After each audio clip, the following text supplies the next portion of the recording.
Praise the Lord. This is Femi Fanoyo, your host on Maranatha Teaching Channel. I am well. I want to believe that you are well. Praise the Lord forevermore. It is another season. It's another Easter season, Easter 2026.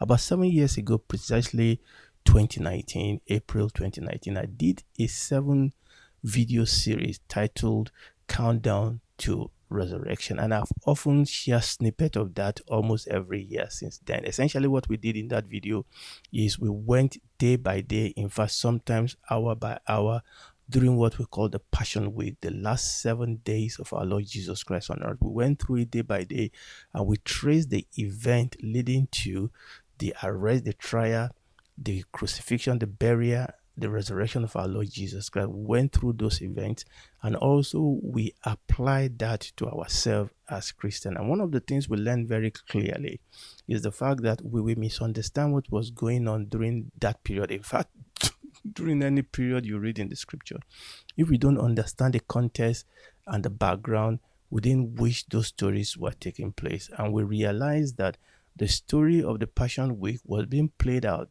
during the Jewish feast of Passover, the unleavened bread, and the first fruit.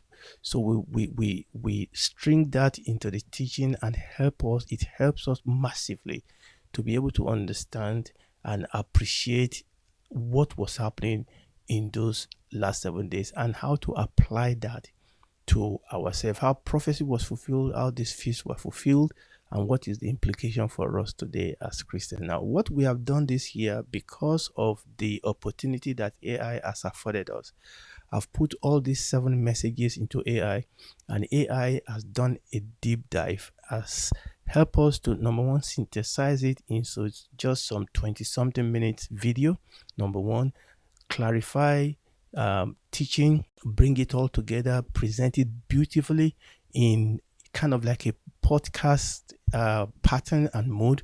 And I believe that it's done a very good job of bringing out the point and bringing it out succinctly and briefly. And I want to share that with you today. Now, it's going to be an audio only, obviously, but I believe that you will be blessed. And before we get into the message, if you are listening to me and you've not yet known Jesus Christ as your Lord and Savior, you need to do that now. He loves you. He came for you. He died for you so that you can be saved. As the Holy Spirit convicts you, you can pray wherever you are. Ask the Lord Jesus Christ to save you. He will admit you're a sinner. You need a Savior. Ask him to save you. He will become your Lord. He will become your God. He will walk with you. Something will change inside of you. You will become a son, a daughter, a citizen of his kingdom. He will walk the rest of your life with you. Obviously, you will need to join yourself to a living church where you can grow. And when this is all over, you will be able to spend eternity with him in the new heaven and the new earth. You need to do it today. This is the best time. I mean, any time is good enough, but this is the best time to give your life to Christ. Any day that you are hearing this message is the best time for you to give your life to Christ. So do it right now. Now, let's go into the message. God bless you. Shalom.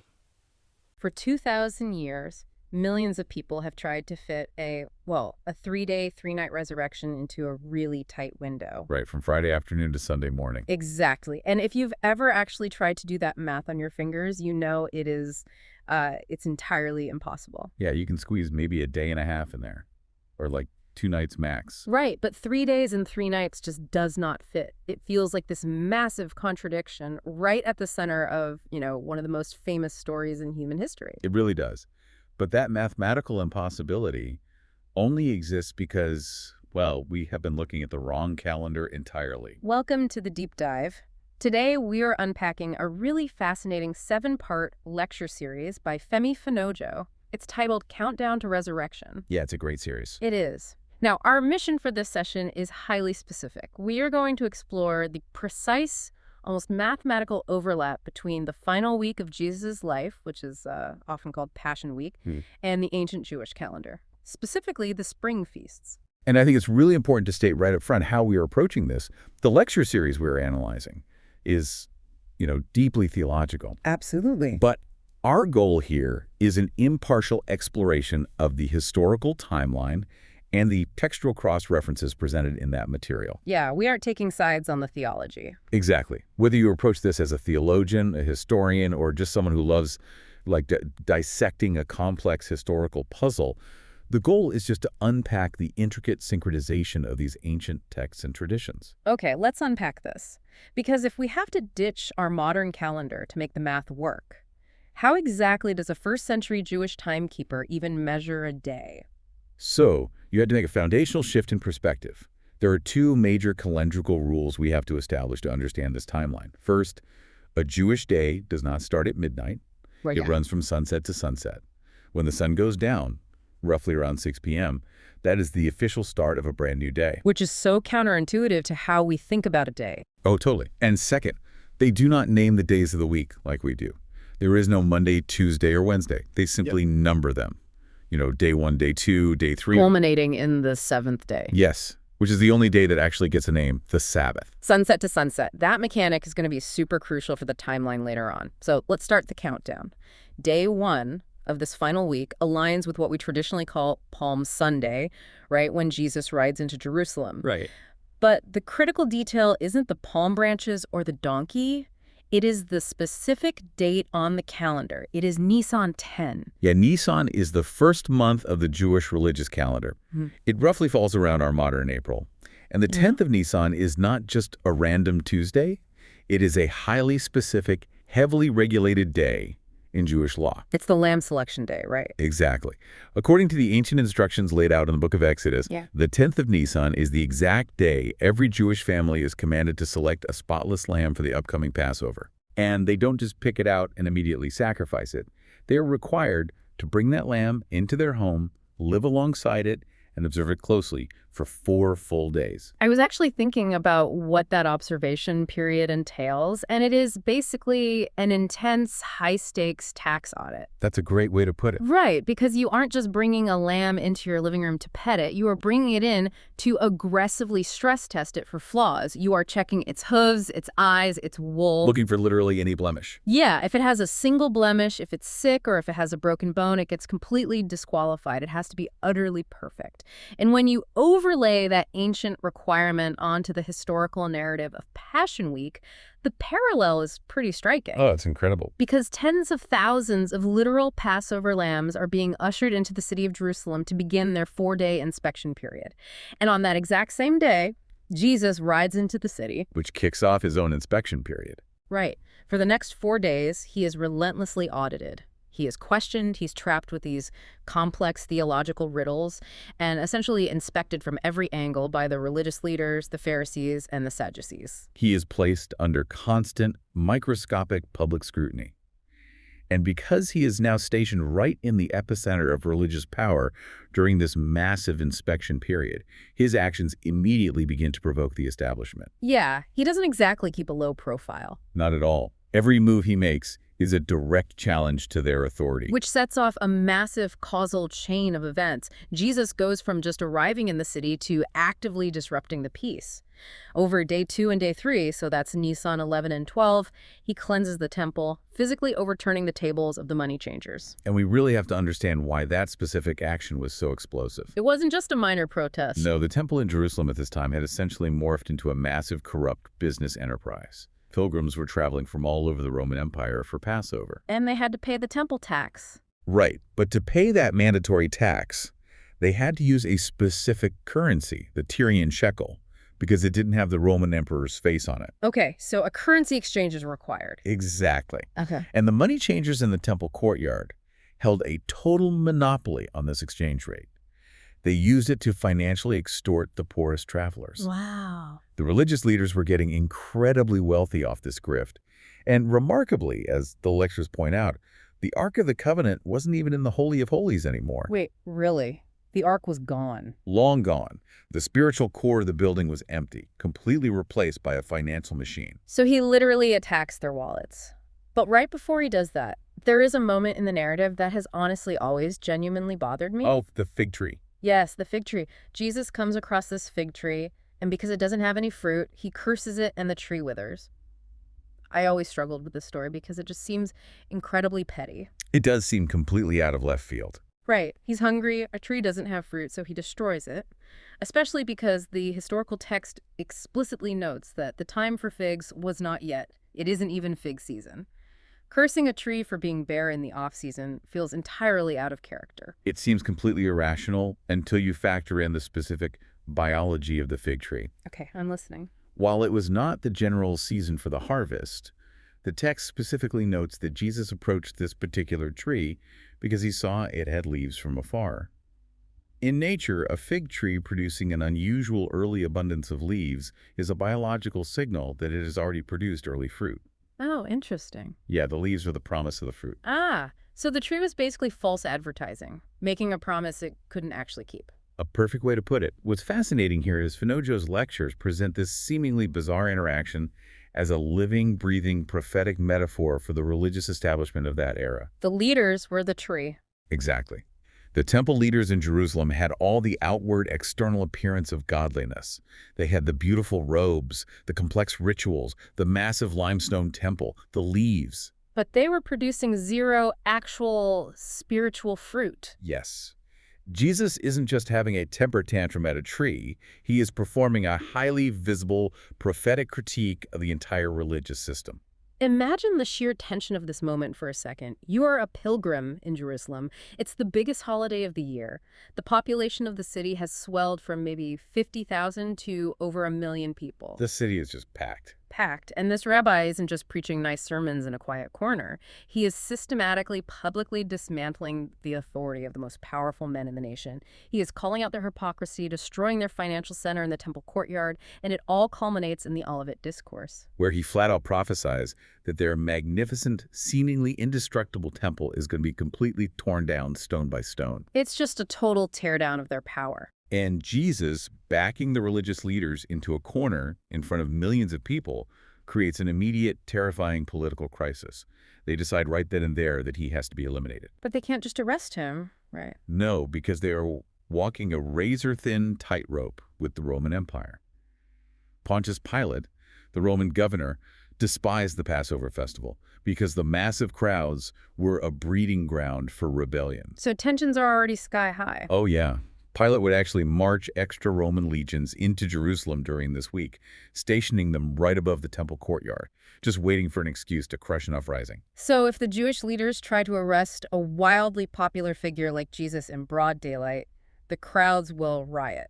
And if the crowds riot, the Roman legions will slaughter everyone, and the Jewish leaders will lose all their remaining political power. They are completely trapped. They need him gone, but they absolutely cannot do it in public. They need a stealth operation. And that absolute panic desperation is the only reason they entertain a backdoor deal with Judas Iscariot. Judas knows exactly where Jesus goes at night, away from the crowds. Just sets up the next day. Right. And that secret deal is what triggers a massive timeline anomaly on day 4, Nisan 13. This is the day Judas strikes his deal, but it is also the day of the famous Last Supper. Jesus and his disciples shared this massive meal on Nisan 13, the day before the Passover. And this is where Western assumptions really clash with the ancient timeline. Wait, hold on. I'm just thinking about the mechanics of this. If the national lamb is slaughtered on the 14th of Nisan, but Judas leaves to betray him after supper on the 13th, they didn't eat a lamb at the Last Supper, did they? No, they didn't. That completely breaks our modern Da Vinci painting understanding of that night. They absolutely did not eat lamb. The historical and textual evidence strongly indicates the Last Supper could not have been the official Passover meal. Because of the missing lamb. That's one huge clue. Let's look at the clues layered in the text. First, as you just deduced, there is no mention of a lamb being eaten in any of the accounts of that meal. They share bread and wine. If it were the official Passover, the roasted lamb is the central, non-negotiable requirement of the feast. No lamb. That's a massive detail just hiding in plain sight.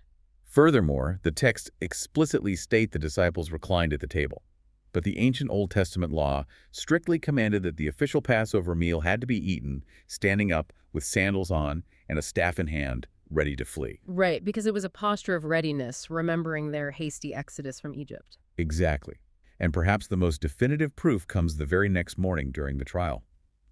The religious leaders dragged Jesus to Pontius Pilate's palace, but they refused to step foot inside. Oh, because of purity laws? Yes.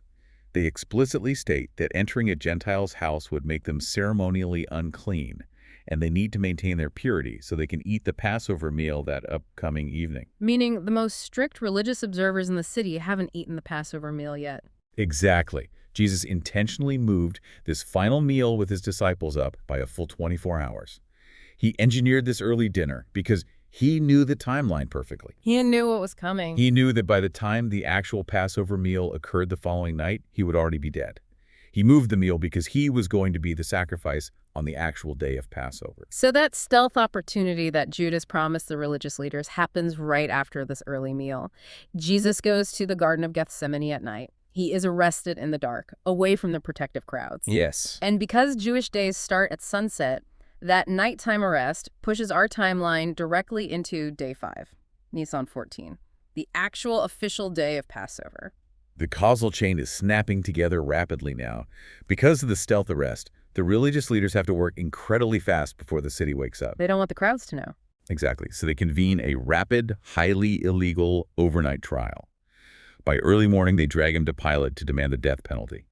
After several rounds of political maneuvering and crowd manipulation, Jesus is sentenced and crucified at noon. Okay. And the historical record highlights a staggering chronological synchronization here. The biblical text records that from 12 p.m. to 3 p.m., an inexplicable darkness covers the land. And at exactly 3 p.m., Jesus cries out and dies. Here's where it gets really interesting. Think about the split screen of history happening in this exact minute. On a hill just outside the city walls, Jesus dies at 3 p.m. Right. Meanwhile, right inside the city, inside the temple courtyard, it is the 14th of Nisan, Passover. Do you know what the high priest is doing at exactly 3 p.m.? The slaughter. Yes, he is standing at the altar, slaughtering the national Passover lamb for the sins of Israel. The chronological overlap isn't just close. When you map this out, you hit a staggering synchronization down to the exact hour. It's the shadow of the ancient ritual, mapping perfectly onto the historical event. And that intricate symbolism doesn't end at 3 p.m. It keeps going. Oh yeah, because just 3 hours later, at 6 p.m., the sun sets. A new day begins. And Jewish families all across Jerusalem sit down in their homes for the official Passover Seder dinner. Okay, the actual meal. Yes. This meal operates using a specific, highly regulated order of service called the Haggadah. And there is one particular physical ritual performed during this dinner that is deeply fascinating when viewed alongside the events of that day. You are talking about the matzah. I am. On the table, there is a pouch containing 3 pieces of unleavened bread called matzah.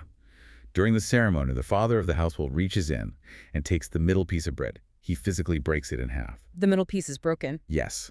He takes one of those broken halves, wraps it carefully in a piece of white linen, and hides it away somewhere in the dark of the house. Later in the meal, the children are sent out to search the house, find this hidden, linen-wrapped piece of bread, and bring it back to the table. This specific piece of bread is called the afikomen. It is essentially an ancient physical foreshadowing. It's like finding a hidden Easter egg in the background of a movie scene that perfectly tells you how the film is going to end. It really is. Look at the physical metaphor here. You have 3 pieces of bread representing the Trinity. The second, or middle piece, representing the Son, is broken. It is wrapped in white linen. It is hidden away in the dark. And then later, it is discovered and brought back. Well, it matches perfectly. The families across Jerusalem are performing this exact ritual in their dining rooms at the very moment that Jesus, broken and wrapped in white linen, is being hidden away in a tomb just outside the city. The physical actions of the ancient tradition perfectly mirror the historical reality taking place right down the road. It's amazing. But with Jesus buried just before sunset, we run headfirst into the final and perhaps most famous puzzle of the Passion Week timeline. We still have to resolve the math problem. Right. Jesus explicitly prophesied he would be in the grave for 3 days and 3 nights. But Western tradition, the calendar most of us grew up with, says he died on Good Friday and rose on Sunday morning. You cannot fit 3 days and 3 nights into that window. It's impossible. It is mathematically impossible if you're using the Roman calendar and insisting on a Friday crucifixion. Right. But the timeline resolves beautifully when we look through the first century Jewish lens. The key lies in understanding that there were actually 2 Sabbaths that week, not 1. 2 Sabbaths. How does a week have 2 Sabbaths? Well, in Jewish law, the day after Passover, Nisan 15, begins the Feast of Unleavened Bread. And the first day of that feast is what is called a high Sabbath. The high Sabbath, okay. A high Sabbath is a mandatory day of complete strict rest, and it occurs on a specific calendar date entirely, regardless of what day of the week it falls on. It could be a Tuesday, a Thursday, it doesn't matter. It is treated with the exact same strict restrictions as the regular weekly Saturday Sabbath. Oh, I see. You have a floating Sabbath bumping into the regular weekly Sabbath. Exactly. The Greek text of the Gospels actually supports this. When it describes the women coming to the tomb, the word for Sabbath is plural. Sabbaths. Plural Sabbaths. Yeah. To make the math work with the Jewish calendar, Jesus wasn't crucified on Friday. He was likely crucified earlier in the week, on a Wednesday. Okay, let's track that. The day after he died, Thursday, was the high Sabbath of Nisan 15. The women couldn't go to the tomb to anoint his body because travel and work were strictly forbidden. Right. Then they had a brief window on Friday, a regular weekday, to prepare the spices, and then they were hit by the regular weekly Sabbath on Saturday, where they again couldn't travel. They are completely trapped by near back-to-back days of strict religious lockdown. They physically cannot get to the tomb until the sun comes up on Sunday morning, the first day of the new week. And while Jesus is in the tomb on that Thursday, that high Sabbath, let's look at what the families are actually mandated to do on that specific day. Because the Feast of Unleavened Bread comes with its own intense rituals, right? Yes. The night before this feast begins, families are commanded to literally sweep their homes looking for microscopic crumbs of leaven or yeast, which symbolically represents sin. And the method they use to search for that leaven is highly specific. Very specific. The father of the house uses a candle for light, a wooden spoon, and a single goose feather. A feather and a spoon? Yeah, he uses the feather to meticulously sweep the tiny crumbs of leaven onto the wooden spoon, which is then bagged and burned the next morning. Such a vivid image. Finocio draws a compelling parallel here. The wooden spoon representing the wood of the cross, the candle representing the light of the word, sweeping away the hidden microscopic sins. It is a time of intense mandated purity. So when we connect all of this to the bigger picture, the entire timeline unlocks. If we connect this to the bigger picture, the ancient tradition dictates that the Feast of First Fruits, which symbolizes new life and a new harvest, must occur on the day after the regular weekly Sabbath, Sunday. Okay, so let's do the math. By overlaying the timeline this way, the math works perfectly.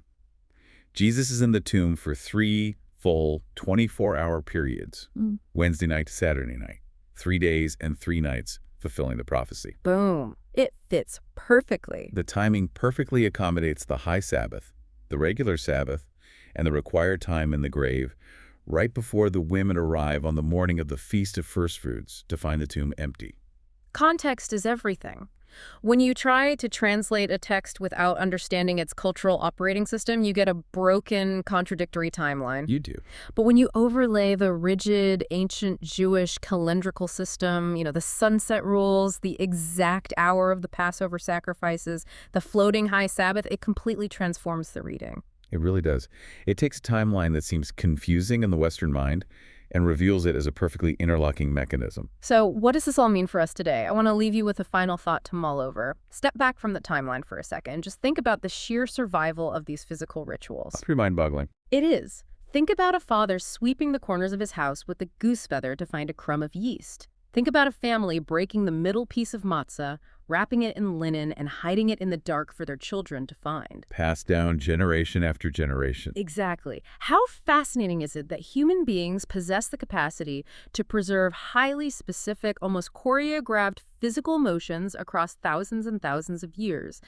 These traditions survived the rise and fall of the Roman Empire. They survived massive global exiles, relentless persecution, and generations of shifting cultures. They outlasted empires. And yet, even as different groups of people look at those exact same physical motions and assign entirely different layers of profound cosmic meaning to them, the ritual itself survives intact. It's like a clock ticking in a language we are all still trying to translate. Thank you for joining us on this deep dive. Keep questioning, keep exploring, and we will see you next time.